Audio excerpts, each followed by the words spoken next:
Banda, banda, banda.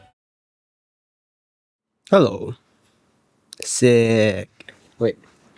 I was given this inhaler uh from Thailand and I've been pretty sick these past days.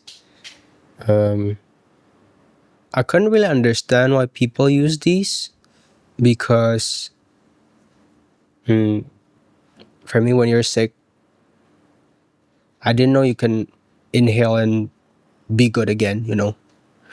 But turns out I actually like it very much. I don't know what this is called. Because everything here is written in Thai, so I don't understand. It's I understand genuine. It's written here genuine, but I'm pretty sure that's not the name of the product. At first when I opened this, I thought it's something you can like balsam, like apply on your nose, under your nose or on your chest. But turns out it's not even like an oil or something. It's just you cannot touch it. It has these fabrics in it that I think are soaked in the oil.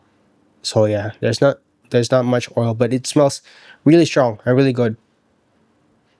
Indication: relief dizziness. Direction: inhale or apply when symptoms. Oh, but the symptoms is in Chinese. This is complicated. Okay, gonna put this to the side. I've been thinking lately about my ability in Teochew. I was raised by my grandparents, who are both native in Teochew. I've been thinking lately about how it's fading away.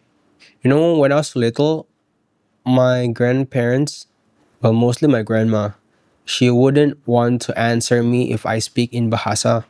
When I was growing a little bigger, when I started having Indonesian friends, well, I say Indonesian, I mean Indonesian. I mean like Bahasa speaking friends.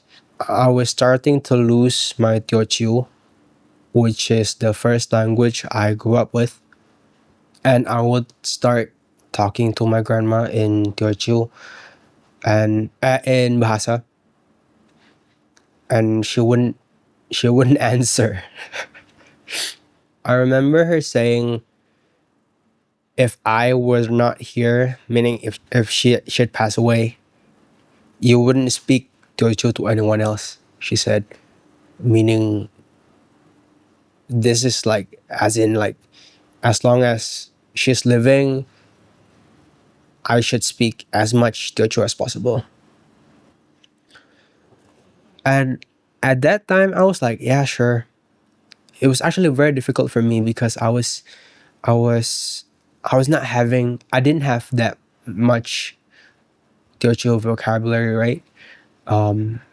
So whenever I wanted to say something more complex, I would say it in Bahasa, and I was pretty sure that I didn't know what the word was for that thing in Teochew. So yeah, I was pretty pissed at the time.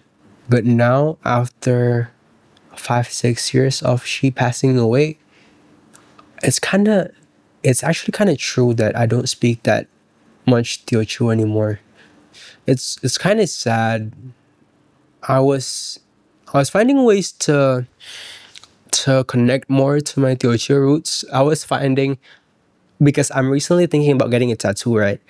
I was finding if there was a Teochew tattoo. Because I thought every culture had their own tattoo. Like Dayak people have their own tattoo, and like Samoan and stuff. But turns out, apparently no, or at least it's not Teochew. It's other parts of China. So yeah, I didn't get it. Bang Phai Sub District, Bang Khai District, Bangkok, Thailand. You know, Gaux is making a narrative short film. I saw on his story, I think, or his post or something. He was making a narrative film. There's, it's always interesting to see someone who starts from like content thing, how they would transition to making narrative shorts. I was excited to see the A24 Kane Pixels, the backroom movie. I was excited to see that, and I also watched Talk to Me. It was really fun to watch. And Chris Tuckman also is directing a movie.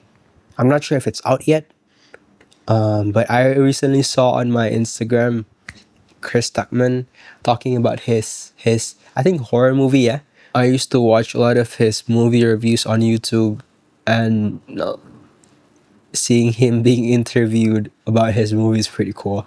It's interesting for people my age, the with the shit that's been happening in Indo.